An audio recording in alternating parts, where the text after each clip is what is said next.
Hey, it's Sunday afternoon food prep, and here are a few things that I bought at the supermarket today, and I'm going to get myself a good 2 to 3 batch cooks in to save myself some stress and make sure I eat well through the week.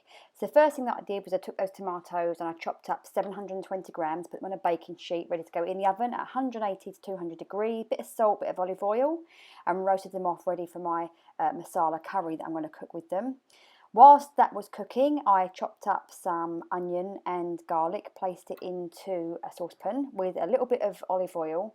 If this starts to dry out, please just add a little bit of water rather than keep adding more fat, and just let everything sweat down, making sure that nothing starts to burn, because you don't want to burn the garlic, it'll get a very, very bitter taste.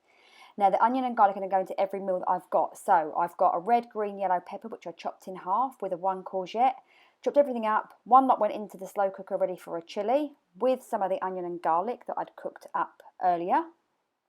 The next lot went into a saucepan ready for the masala curry. Again, you can see the onion and the garlic, and a little bit left go into some mince for my husband to have some kind of spag bowl with that. What I then did is I took some 2 or 3 extra tomatoes with some oregano out of the garden. Again, a little bit of olive oil, cooked them down really, really slowly, ready to chuck into the spag bowl just to give it a bit of a deeper flavour. So these aren't the tomatoes that are obviously roasting in the oven as we speak.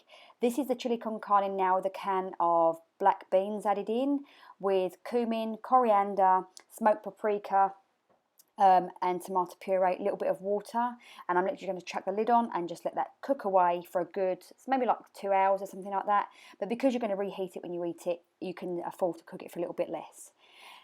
To the vegetables for the curry, I've now added fresh ginger, turmeric, masala, garam masala, and madras curry powder, along with two dessert spoons of ghee, and I'm going to cook that all down really, really slowly and coat everything. I'm going to add a can of chickpeas later on as well, because this is going to be a vegetarian dish. This is the mess that is my kitchen. I'm not the tidiest chef, especially when I haven't made a plan, so I just wanted to show you that this is my reality.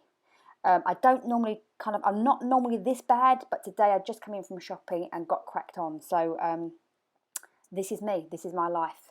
But it'll take me 5 minutes to clear that up. This is the finalised curry. So the tomatoes have come out of the oven. I've added some water, chucked it all in with the chickpeas, and I'm now going to let that cook for sort of 10-15 minutes to keep a little bit of a bite into the curry at the end. If only we had smell-o-vision, because this is just absolutely delicious. This is the spag bowl, so I've added the cooked tomatoes from the saucepan that I put in, a good handful of chopped parsley, some tomato puree, and I'm going to add a can of tomatoes, salt and pepper, and just cook that all the way down until it's got a nice, like a nice deep flavour, which I kind of find that happens when you leave it overnight just to sit and take in all those juices. This is the final chilli. So you can see I've added 2 tins of tomatoes in there as well with all the herbs and spices. The lid's going to go on shortly. There we go. And just moving over now towards the other bits and pieces that I've cooked. When you serve the chili, be sure to put in fresh coriander right at the end. The same with the curry. Before you serve the curry, a really big handful of fresh spinach, frozen if you need to, and some fresh coriander.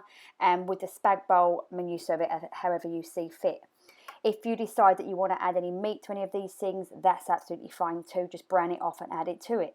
So that's Food Prep Sunday. Good luck, and I'd love to see your pictures. Have a great week.